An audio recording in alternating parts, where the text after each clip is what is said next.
about our fair city. In case you are curious about the construction going on, as you wandered around the downtown area, there was an earthquake here in 2001. It was called the Nisqually earthquake, and it did damage our seawall, which they are currently in the process of replacing. They've done a great job. They were out of our way by July 1st, which is wonderful news because you were able to get to us easily. But they're currently trying to complete the section that's closer to the ferry Coleman docks. So if you wander that way later and you're curious about what's going on, that is it. They're also going to be replacing this double-decker freeway that you see in front of yourselves. This is the Alaskan Way Viaduct. They're going to be replacing it with an underground tunnel. That's being dug by a machine called Bertha.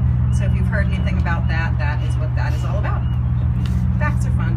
I am going to start talking about the waterfront, of course. The first thing I'm going to mention as we make our turn around is this great giant wheel beside us that's all lit up in festive blue.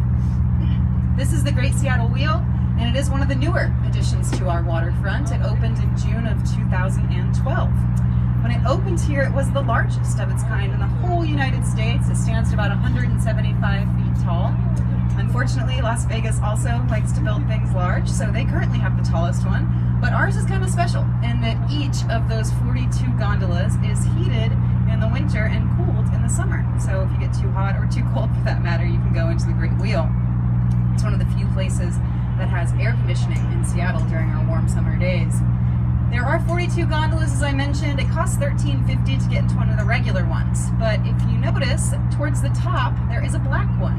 That is the VIP gondola. You don't have to wait in line to get into that one. The seats are much more comfortable. They're leather. The other ones, they jam 6 people in, sometimes people that you don't even know be in there with you. And the floor of that one is made of glass. So you get to go around twice as many times and be horrified for twice the time. So it's a fun experience. It is kind of scary, to be honest. I mean, they leave you dangling there for a while. And the regular one goes around 3 times. I think you get 6 with the VIP one. I'm not sure how much it costs. I've heard it's double though. The next pier that I'm going to talk about is the Gray Pier, Pier 59, which is our Seattle Aquarium. Has anybody been to the aquarium? Yeah, quite a few of you, yeah. It's a lot different than facilities like SeaWorld in that we do not have trained animal acts at our aquarium, so you won't see dolphins jumping through hoops or seals bouncing balls on their nose.